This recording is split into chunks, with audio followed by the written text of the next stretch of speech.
Wal-layli wa ma wasaq. Ensuite, il parle de la lune, un autre terme, Wal-layl wa ma wasaq. Et Allah dit, et je jure par la nuit et ce qu'elle enveloppe. Et qu'est-ce que la nuit elle enveloppe? Tous les animaux. Là, tout à l'heure, nous avions vu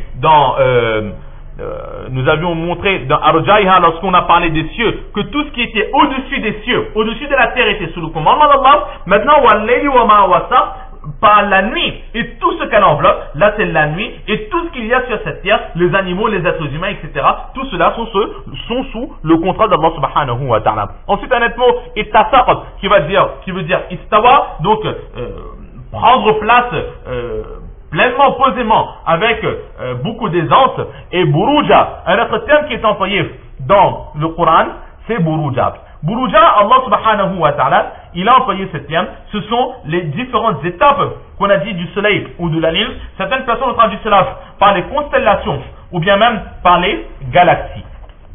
Donc cela aussi a été créé par Allah subhanahu wa ta'ala. Donc il n'y a pas que cette terre, la lune et le soleil et le ciel que nous voyons qui sont les créatures d'Allah subhanahu wa ta'ala, mais toute la galaxie, toutes les constellations. Aujourd'hui, ce que les scientifiques sont en train de découvrir, tout cela a été créé par Allah subhanahu wa ta'ala. Ensuite, on continue dans les mots que Imam Bukhari il nous a mentionnés. Donc, Buruja, Manazil al-Shams wal-Qamar. Ensuite, il y a Al-Harur bin Nahar ma'a al-Shams. Le terme chaleur. Là aussi, sur cette terre, il faut savoir que la chaleur qui arrive sur cette terre, ou lorsqu'il fait chaud, ou il fait froid, cela ne vient que de la part d'Allah subhanahu wa ta'ala. La chaleur du jour qui vient par le soleil n'est que l'ordre d'Allah subhanahu wa ta'ala qui a été donné au soleil. Et waqala ibn Abbas,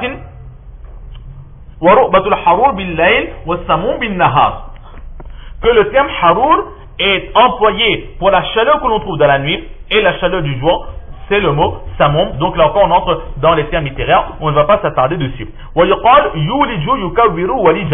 Yuliju qui veut dire faire sortir ou encore enrouler. Et walija c'est kulla shay'in adkhaltahu fi shay'in. Ici Allah subhanahu wa ta'ala il entame yuliju layla fi nahar wa yuliju nahara fi layl. Allah il tient le jour de la nuit, il tient la nuit du jour.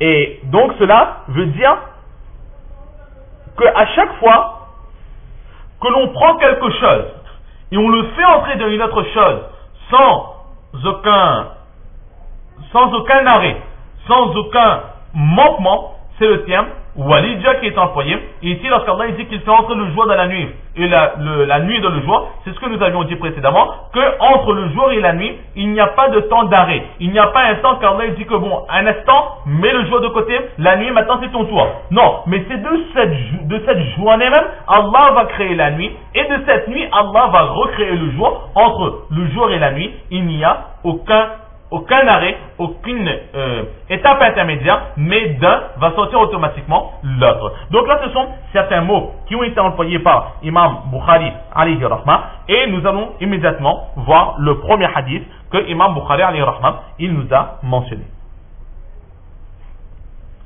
Donc, وبه قال حدثنا محمد بن يوسف قال حدثنا سفيان عن الأعمش عن إبراهيم التيمي عن أبيه عن أبي ذر رضي الله تعالى عنهم أجمعين قال النبي صلى الله عليه وسلم لأبي ذر حين غربت الشمس أتدري أين تذهب؟ قلت الله ورسوله أعلم. قال فإنها تذهب حتى تسجد تحت العرش فتستأذن فيؤذن لها ويوشك أن تسجد فلا يقبل منها وتستأذن فلا يؤذن لها يقال لها ارجعي من حيث جئت فتطلع من مغربها فذلك قوله تعالى والشمس تجري لمستقر لها ذلك تقدير العزيز العليم. Donc le premier hadith qui nous est rapporté, Imam Bukhari nous rapporte de son professeur Mohammed ibn Sufyan, qui rapporte de Sufyan, qui rapporte de Amash, qui rapporte de Ibrahim at-Taymi, qui rapporte de son père, qui rapporte de Hazrat Abu Dharr Ghifari radiyallahu ta'ala an, qui dit que le saint prophète sallallahu alayhi wa sallam une fois était en train de parler avec Hazrat Abu Dharr Ghifari radiyallahu ta'ala an, alors que le soleil était en train de se coucher. Donc ils étaient là, ils voyaient le coucher du soleil, et là il a posé une question à Hazrat Abu Dharr Ghifari radiyallahu ta'ala an, il dit oh Abu Dharr, est-ce que tu sais à ce moment où est-ce que le soleil il part? Nous, lorsque un enfant, il nous demande où est-ce que le soleil part, lorsque papa, derrière la mer, qu'est-ce qu'il y a? En général, nous à La Réunion, on voit le coucher du soleil au niveau de la mer, et lorsqu'on ausculte l'horizon, nous avons l'impression que c'est de l'eau, de l'eau, de l'eau, de l'eau, de l'eau, et à l'horizon, c'est un angle droit, c'est-à-dire que comme si qu'il y a une fin, et ensuite, il y a un vide, et tout tombe en bas. Donc, là aussi, et lorsqu'un enfant nous dira où est-ce que le soleil va, on dit que le soleil, il descend dans la mer. Nous avons l'impression qu'il descend dans la mer. Alors là aussi, le prophète sallallahu alayhi wa sallam, il demande à Abu Dharr al-Ghifari, est-ce que tu sais où est-ce que le soleil réellement il va? Il ne descend pas dans la mer, il n'entre pas dans la terre. Mais où est-ce qu'il va? Et c'est là qu'il dit que je ne sais pas. Le prophète sallallahu alayhi wa sallam lui répond, فَإِنَّهَا تَذْهَبْ حَتَّى تَسْجُدَ تَحْتَ الْعَرْشِ. Elle s'en va afin de se prosterner sous le trône d'Allah subhanahu wa ta'ala. Le soleil, lorsqu'il se couche, il va directement se prosterner sous le trône d'Allah subhanahu wa ta'ala. Et ensuite, elle prend l'autorisation.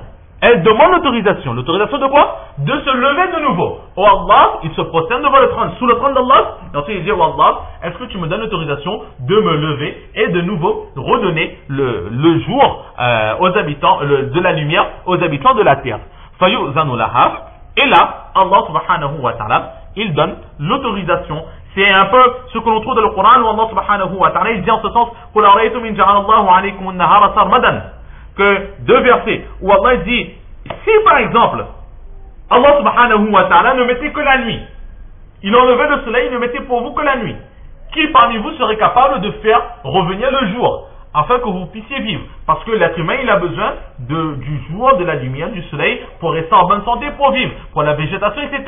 Et ailleurs, il dit de nouveau, juste après, et si par exemple, Allah ne mettait que le jour, qui amènerait pour vous la nuit? Parce que la nuit aussi, c'est important pour que l'être humain puisse se reposer. On peut dormir dans le jour, mais il faut remarquer, nous avons peut-être remarqué que le sommeil de la nuit, il est beaucoup plus récupérateur que le sommeil de la journée. Donc, qui c'est qui va amener pour vous la nuit afin que vous puissiez vous reposer et reprendre des forces? Donc, tout cela ne vient que de la part d'Allah subhanahu wa ta'ala. Et comment est-ce qu'Allah, il le fait?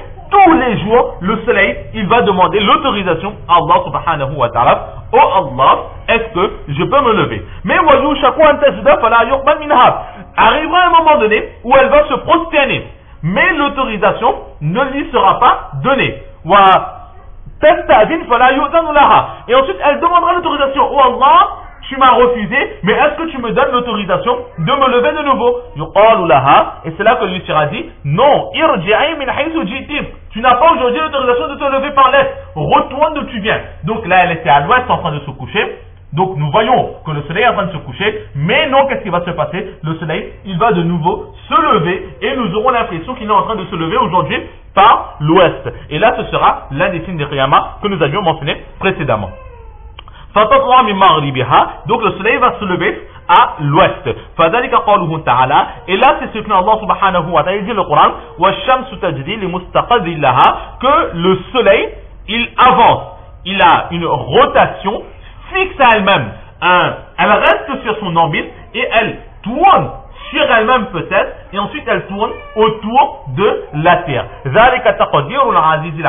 Et là c'est la puissance d'Allah subhanahu wa ta'ala, l'organisation d'Allah subhanahu wa ta'ala, le magicieux, celui qui a toutes les sciences. Donc là nous avons le hadith de Abu Dharr al-Ghifari radiyallahu ta'ala an. Nous allons nous arrêter ici pour aujourd'hui, car dans ce hadith, il y a plusieurs points à voir. Le premier point, c'est que est-ce que le soleil réellement, il va se prosterner sous le trône d'Allah subhanahu wa ta'ala? À quel moment est-ce que le soleil quitte son orbite pour se prosterner sous le trône d'Allah subhanahu wa ta'ala? Car lorsque, ici à La Réunion, le soleil se couche, ailleurs dans le monde, le soleil, il sera en train de se lever. Il n'y a aucun moment de 24 heures où la terre est privée de soleil. Toujours dans 24 heures, il y aura toujours un endroit où il y aura de la lumière sur cette terre. Donc comment est-ce que le soleil s'organise pour rester constamment autour de la terre et en même temps se prosterner sous le trône d'Allah subhanahu wa ta'ala? Donc il y a ce point à voir. Et ensuite, que le soleil, il a une rotation fixe à elle-même. Donc là nous voyons que le soleil, il tourne, il gravite autour de la Terre. Or, les scientifiques sont d'avis que le soleil il est fixe, mais c'est la Terre qui gravite, qui tourne autour du soleil. Donc, comment comprendre cela? D'un côté, les hadiths et le Coran qui disent quelque chose, de l'autre côté, les scientifiques qui prouvent autre chose. Donc, quelle est la réponse à cela? Nous verrons cela, Inch'Allah, la semaine prochaine. Allah subhanahu wa ta'ala nous donne le tawfiq de comprendre ces quelques paroles, surtout de mettre en pratique et de propager. Wa ma tawfiqi illa billah.